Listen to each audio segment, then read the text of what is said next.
Public Yemeni #1.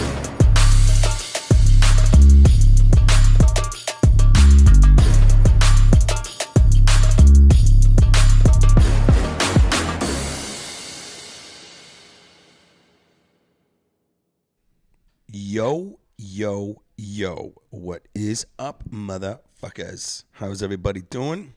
Hope you guys are good. Aliens are here. I'm really excited to be a conspiracy theorist today. This is like very, very interesting times, man. I love talking about shit like this because, I don't know, it's just fun. And there's certain things that have been happening recently that it just makes me go, I'm starting to think that maybe conspiracy theories are not just theories anymore. You know? I got a lot of questions with this UFO shit. But before we get into that, I wanted to thank everyone who came out to the show at Oxford, Michigan, for the Doomsday comedy show. It was amazing. What a crowd. Really enjoyed myself.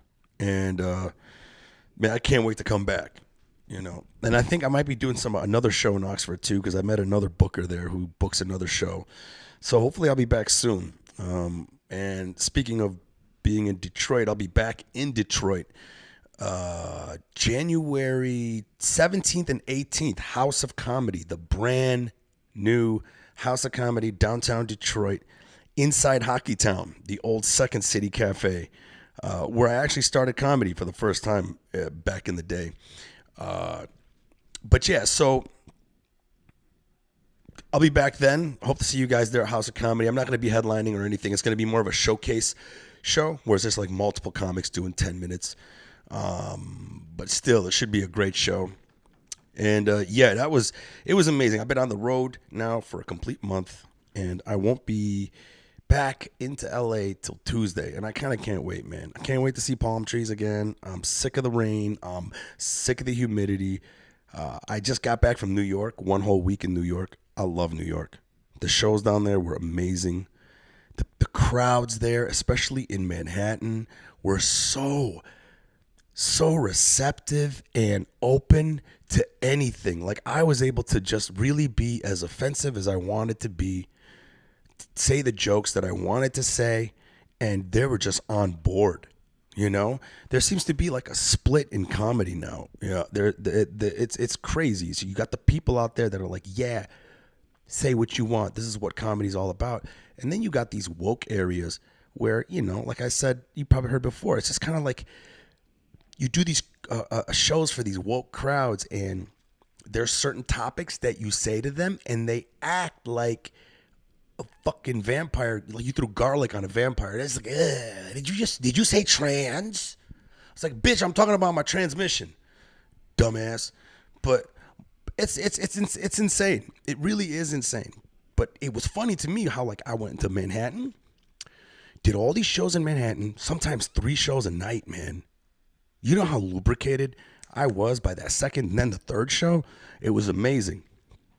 But right there in the middle of all the shows that you do in Manhattan, the crowds were on it. They were down for anything. Then I did another show and I went to Bushwick. Now, Bushwick back in the day was gangster, man. Back in the day, Bushwick was gangster. And now it is woke as fuck. And I did 2 shows over there. And I might post some of these these videos. One of them, I think, where I kind of offended a bunch of girls in the back and I didn't give a fuck. But yeah, you did the shows in Bushwick and it was a totally different crowd. A completely different crowd. To me, it was fascinating because even like when I was in New York, all throughout Manhattan, I'm like, yeah, this is the New York that I thought it was going to be. And then we get to Bushwick and I was like, am I in LA again? Without the fucking palm trees and the bum shit? Yep. Tarek is right. Bushwick is becoming the new hipster spot. It actually started way back in the day, man, like 2012. That's when I think when the first fucking goofy ass hipster sprouted. It was right there in Williamsburg, you know, on the corner of Bedford and 7th. That's the epicenter of hipsters right now. And what's crazy is the Kahwa Cafe, Yemeni coffee shop here in Dearborn, Michigan, because I'm in Dearborn right now, staying at my mom's house while I'm here in Detroit. Great coffee house. If you're ever in the Dearborn or Dearborn Heights area, they got another location in the Dearborn Heights area. It's called Kahwa House. It's amazing Yemeni coffee. Get the Yemeni latte if you're into it. It's got like cardamom in it, and it's so good. They opened one in New York, in Williamsburg, in the middle of the hipster capital, and I think it's the smartest thing. That's the smartest business plan, man. So smart. You know, those hipsters, they fill that place up, man. But yeah, so this weekend was great. This whole trip doing shows was great.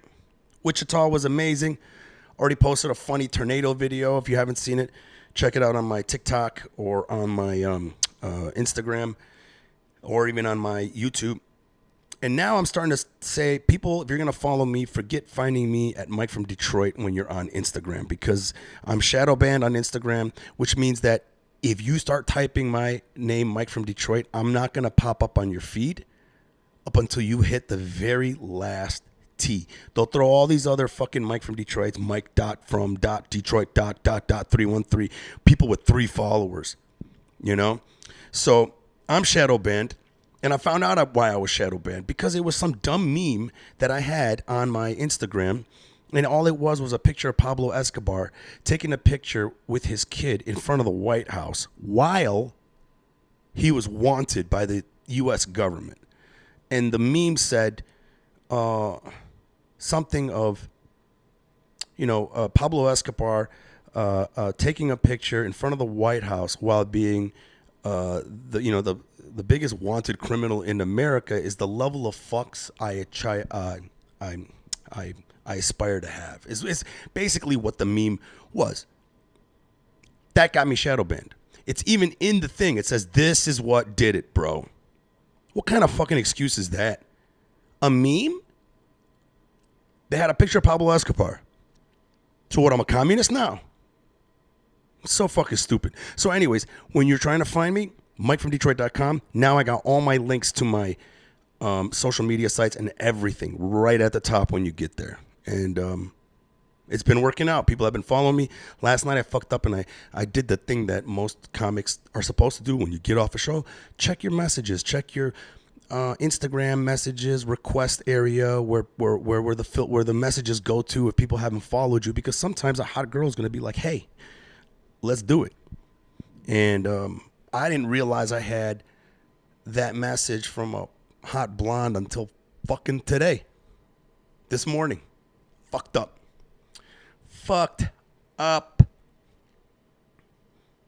She even said in the thing, "I really wanted to give you my number, but my date wouldn't let me." I think you're hot. She gave me her number.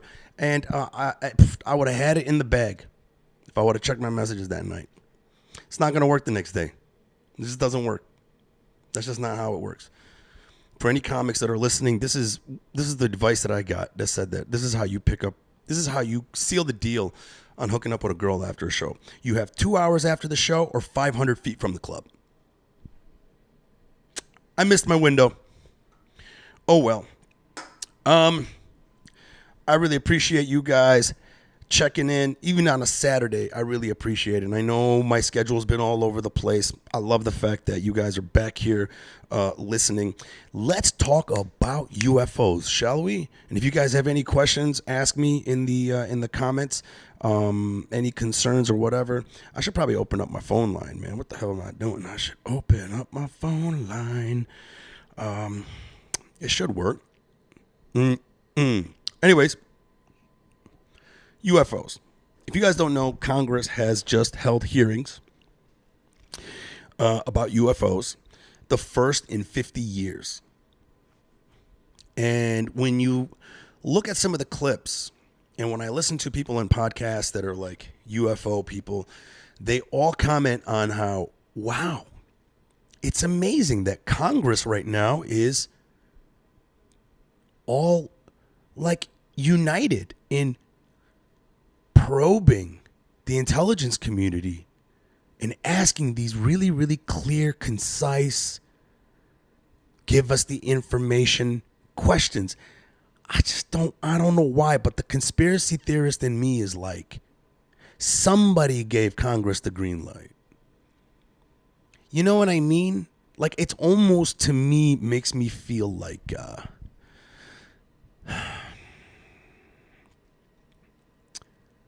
it's just odd, isn't it?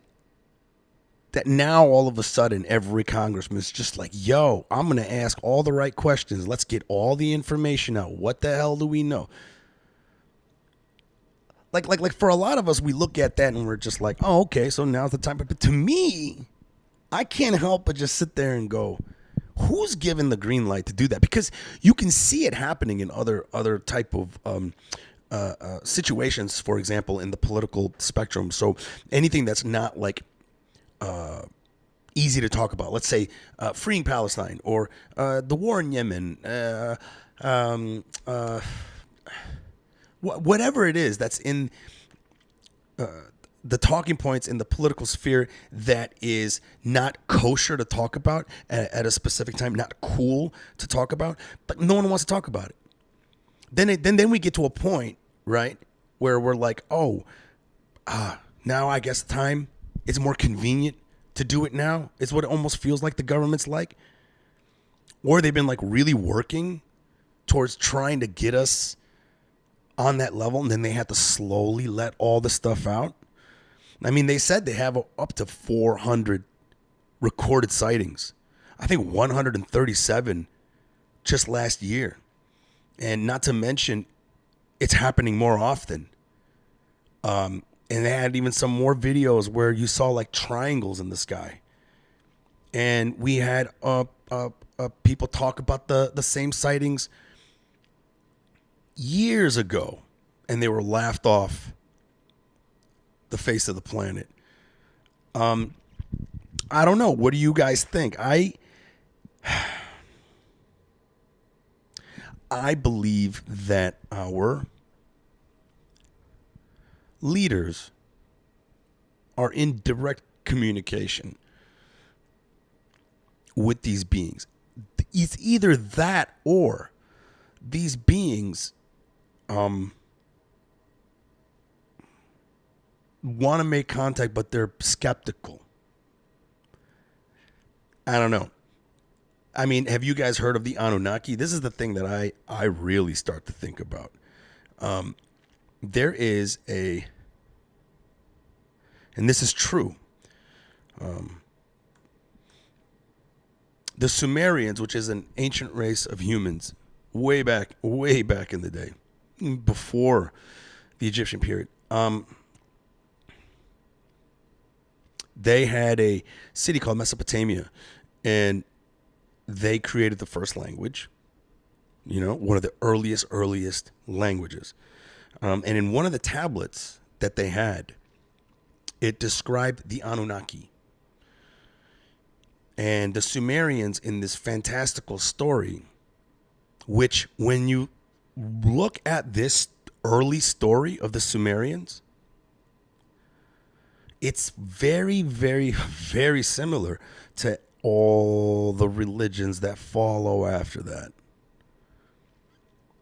So it's fascinating. So one of the earliest languages, there's a tablet where they wrote a story of the Anunnaki.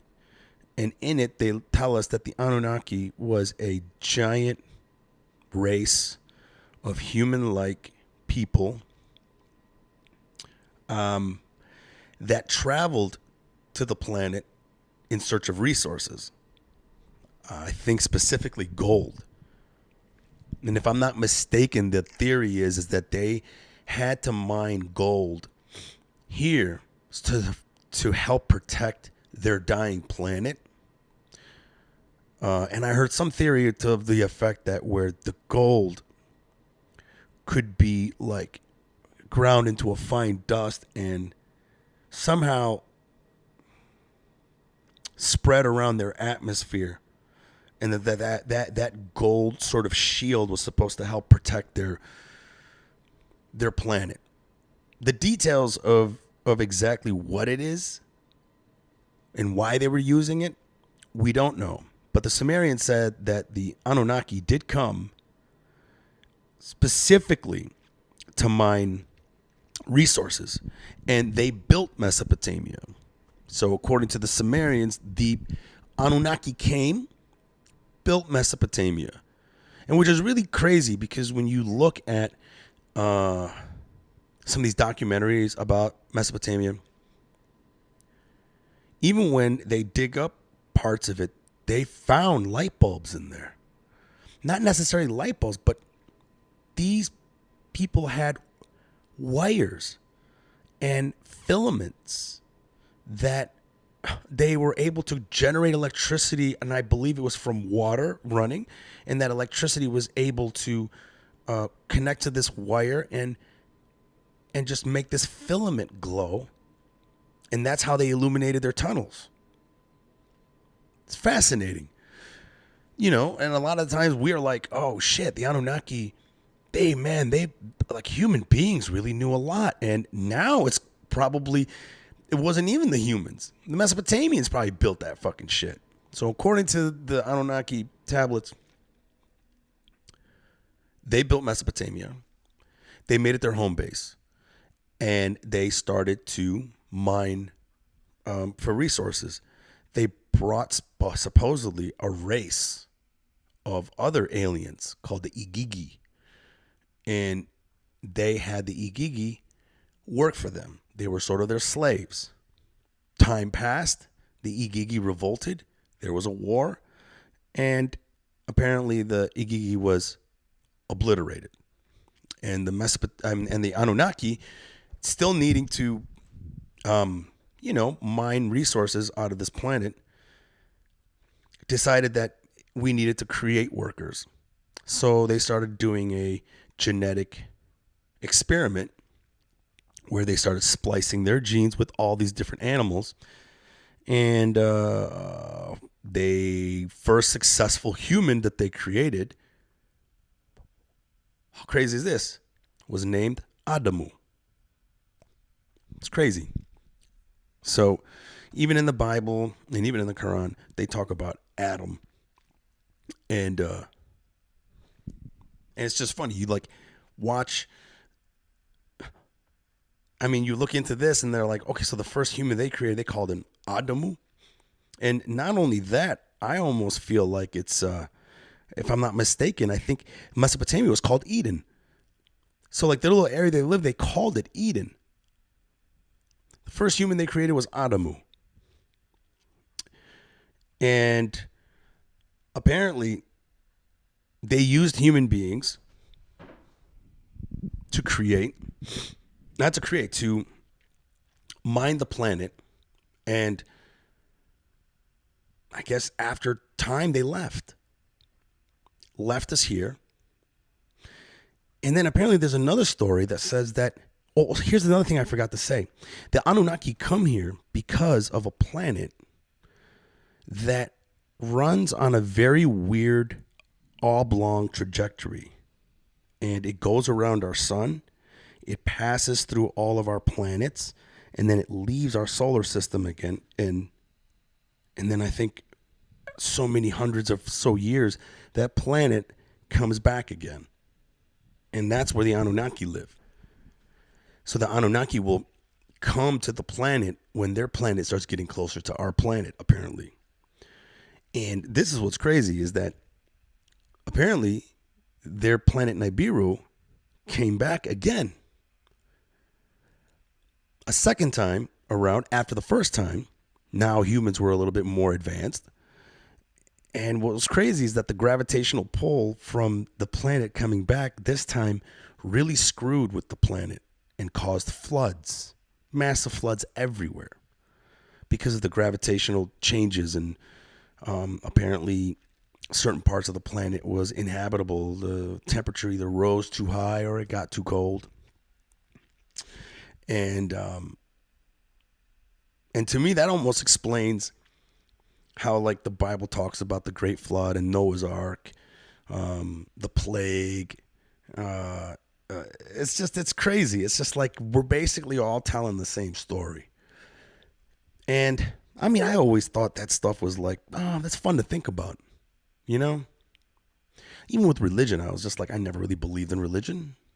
But when I started to think about these aliens, man, and then I started to think about how these motherfuckers are probably coming back. And why pyramids, right? And then like some of these aircraft they're finding are like the shape of triangles. Now listen, I'm talking all kinds of fucking stupid ass shit. This is nothing to take seriously. This is just me having fun, being fantastical, taking the information that I looked into and thought was really fun to think about. And now I'm just bringing it back up again because now talking about the Anunnaki seems a lot more real, considering that we're being visited more often.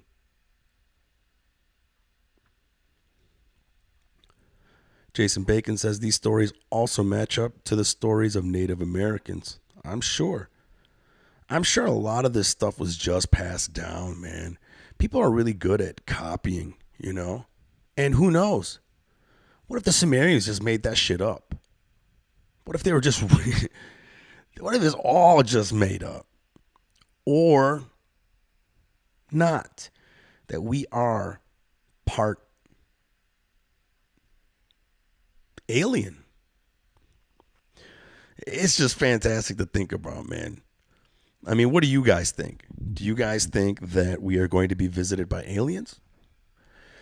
Do you guys think that maybe this is just China being way ahead of us technologically? If these are aliens, do you think any of these crafts are manned? I mean, thinking about drone technology, I would think that they would just send drones out here. They would just, you know, like surveillance drones. And what's funny is these things are moving so fast, bro. They're moving so fast, and like nobody can wrap their mind around how fast they're going. Like when that pilot, Dr. Fravor, came out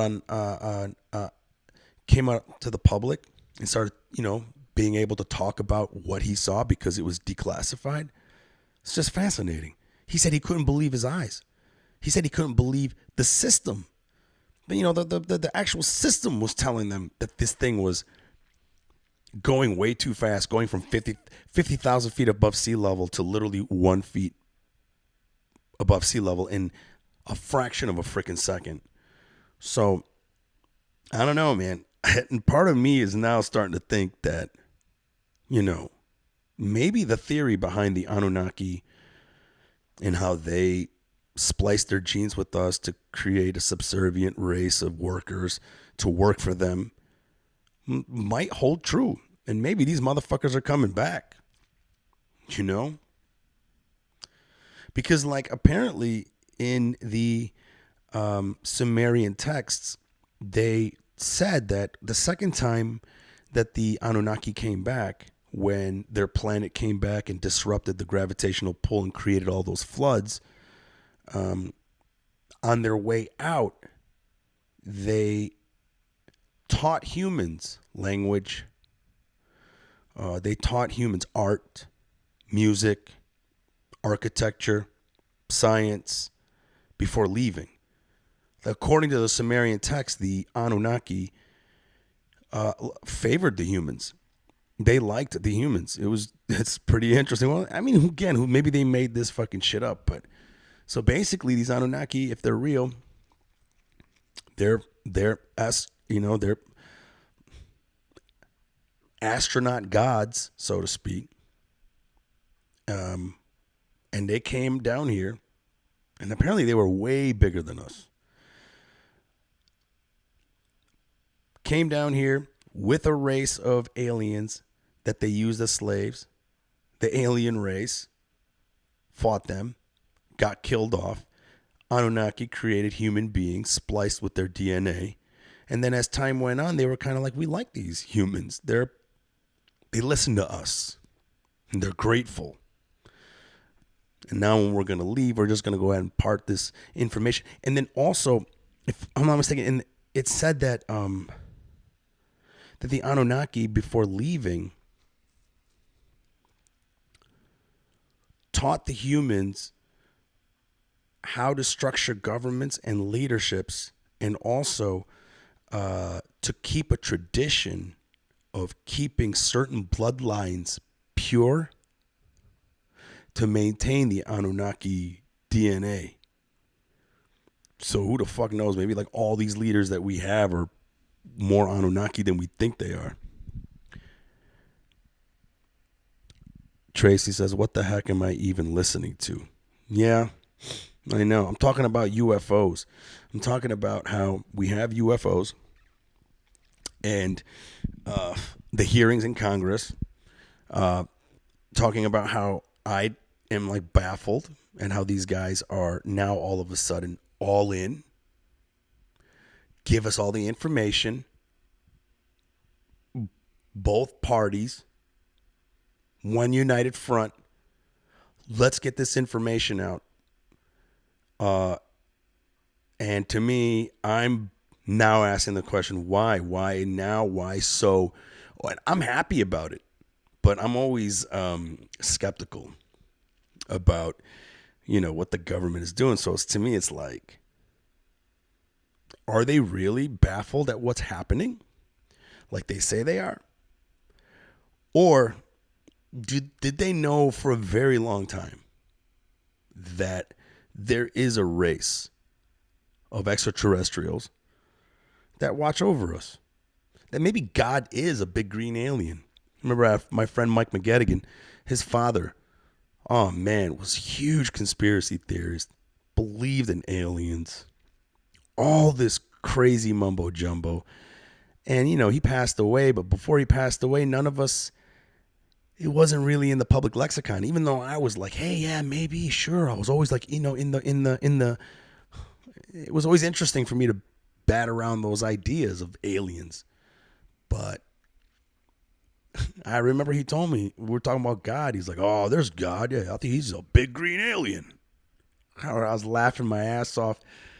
And now I kind of wish he was alive to just to fucking witness what's happening. And part of me feels that it's also, you guys probably have heard my, oh shit, I lost the comment section. Oh, no, there it is. I lost my train of thought because I was trying to look for, what's dude RIP? What's happening? You guys, the Anunnaki also have a large hold on ancient Mexico and the Ptolemies and such. Not the leaders that we know of, the leaders perhaps. Yeah, I don't know. Listen, none of this stuff I believe, right? But I don't know, man. I think it's fucking exciting. I really do. Not only that, I also believe, here's another harebrained theory that I have. The Hadron Collider, that thing, I've talked about that before. The search for the Higgs boson particle, aka the God particle. The particle that was theorized to be the particle that glues all of the universe together. And the only way to find that was to create a Big Bang and then read the Big Bang as it happened to see if they could find the God particle. And to do that, they got to shoot an electron in one direction and a proton in another direction. And when they hit the speed of light, they join the tubes together to make tiny little Big Bangs. They found it. Yay, God particle exists. And now they keep firing this thing up. And the more they keep firing this thing up, the more they're starting to realize, hey, maybe the parallel universe does thing. The multiverse theory does. And as soon as they've been firing that thing up, that's when, as far as I'm concerned, everything fucking went loopy. We went from dumb president to smart black president to orange president to dead president to aliens, COVID. Liberals are now conservative. Conservatives are like liberals. Everything's all over the fucking place. Shit's just getting fucking weird. But I'm a firm believer that I don't know what I'm talking about, and that I'm just having fun. This is, to me, just really, really fun. I love anything to do with aliens. Anybody in the chat skeptical? I'm pretty sure Tracy is. Tracy's probably pissed off we're talking about aliens. I love the whole idea of it. And some of these sightings too, back in the 90s, there was a video that came out where all these people in Arizona were filming the sky, and these triangular lights were just in the sky moving, and they were very bright, and it was hovering, and it didn't make any sound, and it really confused everyone. That I think the mayor of Phoenix at the time secretly told everyone that was nothing. And then years later, he comes out and goes, you know what? I regret doing that. I felt like that was the thing that I was supposed to say while I was mayor, because I didn't want to like freak people out. But then he goes, what I saw, he literally thought that was aliens. And now look at us. Now more of this stuff is coming out. To me, man, I swear, I know maybe this is a bad thing to say, but I want to see some aliens, man. I'm at that point. And if they start shooting at us. Oh, yeah? You're laughing, Tracy? Why are you laughing? Because you think it's stupid that we're talking about aliens? Because I really do believe in them. Actually, I don't. But I do believe that we should definitely be talking about this fucking shit. Does anybody here think that any of our politicians are aliens? I know damn well George W. Bush ain't. No way. That motherfucker's too stupid. Obama? Probably. I think Obama is a shape-shifting lizard. Trump? I think Trump is like spliced with a mango. That motherfucker is just, he's a fruit. He's a bag of fucking, it was like a Ziploc bag of orange juice. And Biden, I mean, I don't know. I think Biden might be an alien because he looks like he's about to fucking morph at any second. I think Biden is like the one Anunnaki that's just like, I'm fucking done with this shit. I gotta show my face. I'm having a hard time keeping this up.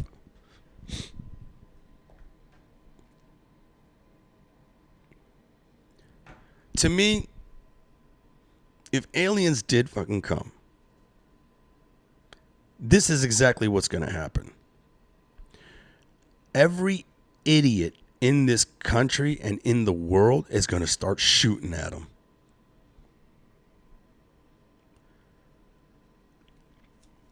Technically, Tracy says Biden wears sunglasses so you can't see the lizard eyes.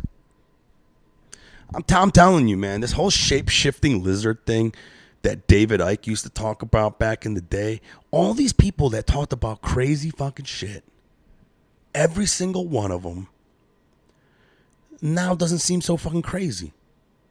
Alex Jones, Pedophile Island, true. Bob Lazar, aliens, true.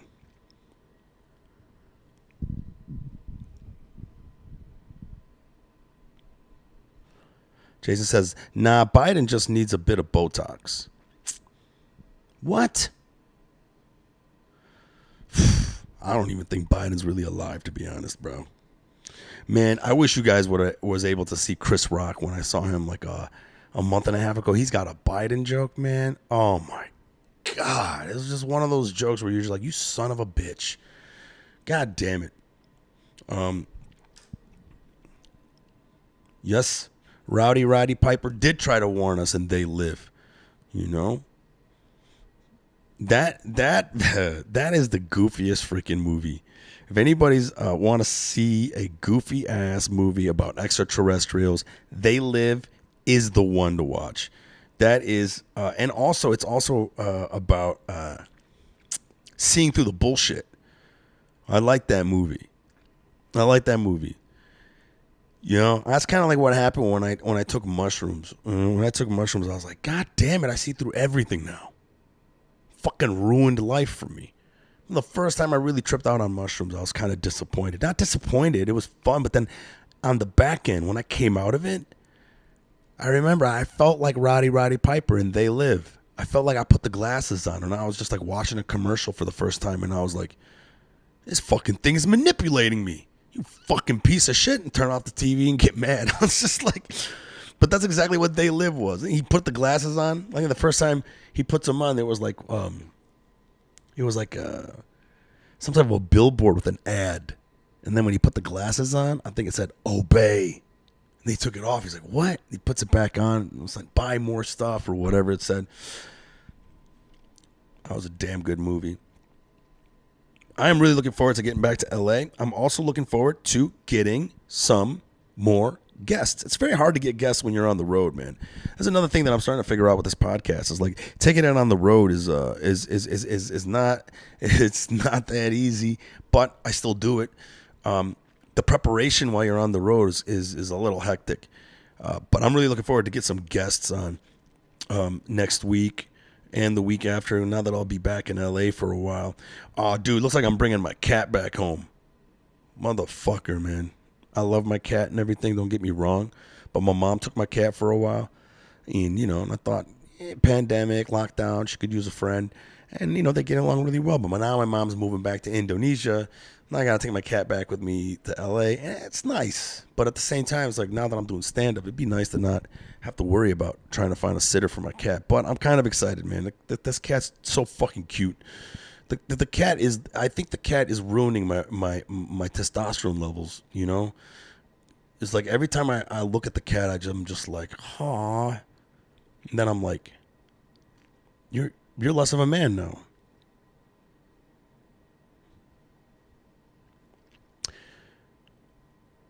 Technically Trace says, you should have asked Jason to be there today.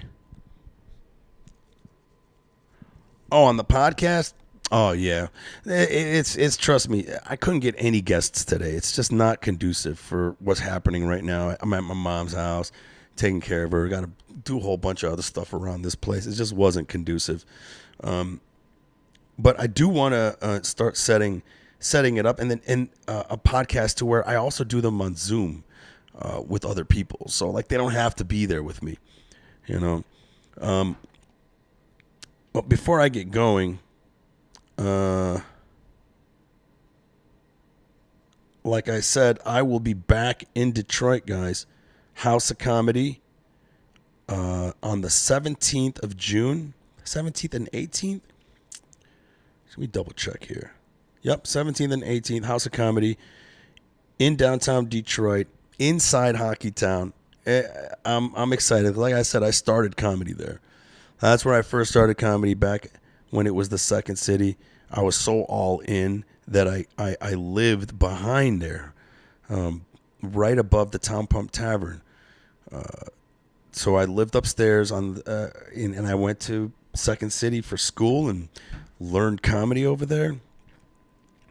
And I'll be doing the House of Comedy on the 17th and 18th, and I'm excited. I wish it was more of a feature act where I'm doing like a half hour or a headline, but it's just a showcase show, and I'm down for it. Tracy says, that's your mom's house? It's nice. I like the cabinet behind you. Oh my God. So I'm just getting complimented on the fucking cabinet behind me. It is a nice house though. You know, it's very like Arab and gaudy. Look at this furniture. You see this furniture here? You know, aren't you surprised it doesn't have any plastic on it? Because that's what it's supposed to have. It's supposed to have plastic on it. The shit used to have plastic. We have 2 living rooms, just like good Arabs. We have a living room here.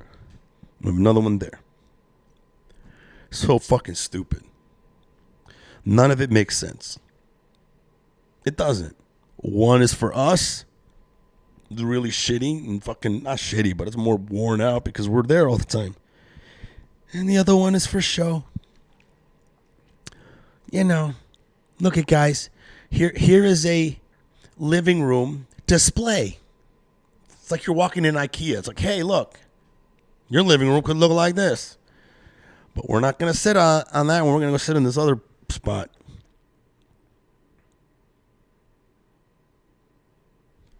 Arabs, man. I'll tell you what.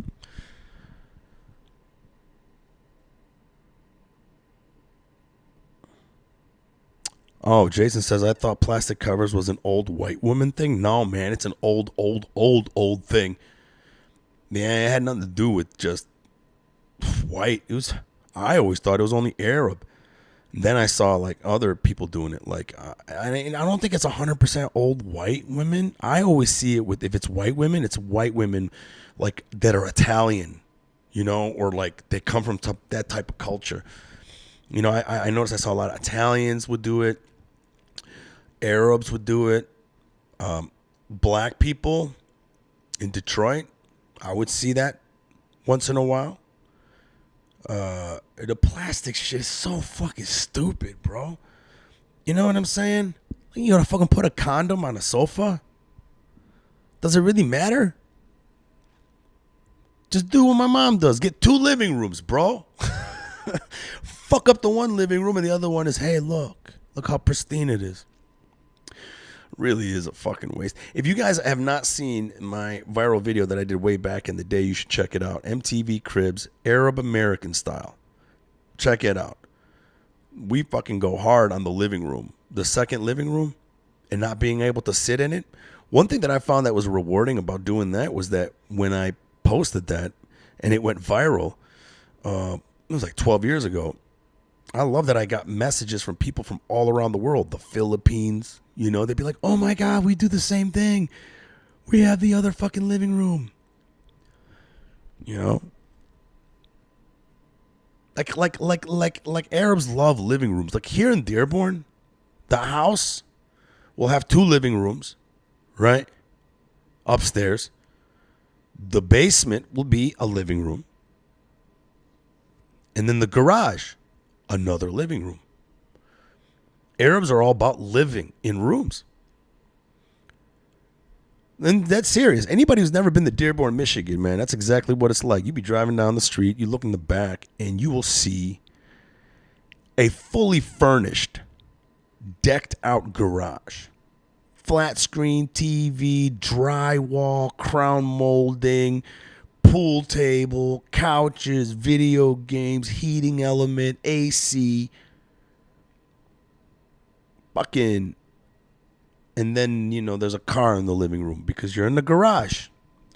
My buddy Fatty's house, we'd go over there, we'd play video games, play cards, and, you know, I would have to, like, lean on his Corvette. It's very Detroit. All right, guys, I got to get going. But UFOs, man, I don't know if you guys are excited. I am really excited. What I'm not excited for is to find out that it was all China. Man, that would fucking be just terrible. That would be terrible. Like, you edged us for this long, and then you're like, China, man, fuck.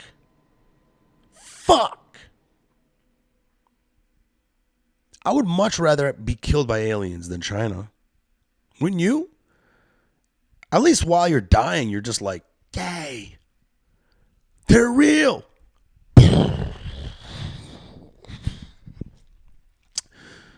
Anyways, guys, I want to thank you guys for watching. Tracy and Jason, thank you for coming to the show last night. It was dope. It was even cool going out to Smalls with Tracy for a second. And I got really tired, man. I really, really crashed as soon as I got home.